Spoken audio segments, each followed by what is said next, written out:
घेऊन चालणार नाही भैया.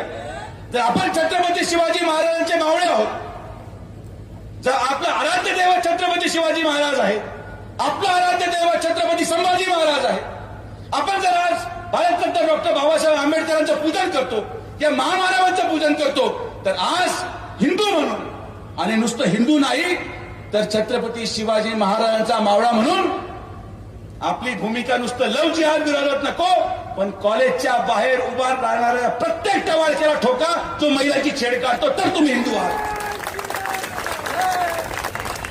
हिंदू म्हणजे फक्त मुसलमान शोधून हाणायचे नाही. जो कोणी आपल्या आई बहिणीची छेड काढेल मग तो हिंदू जरी असला तरी त्याचा बंदोबस्त करायचं काम सकल हिंदू समाजाने केलं पाहिजे.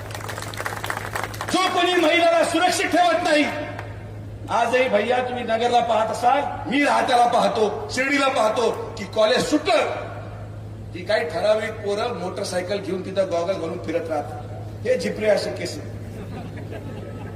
कोणी शिट्ट्या वाजवतंय, कोणी हे करतंय. लढा, धर्माच्या संरक्षणासाठी लढा, पण तितक्याच तत्परतेने आपल्या महिला भगिनींना सुरक्षित ठेवण्यासाठी लढा. जो कोणी मुलीची छेड काढेल तो हिंदू असो मुसलमान असो त्याला ठोका आणि मग माझ्याकडे या. तुमच्या पाठीमागे सुजय विखे खंबीरपणे उभा आहे.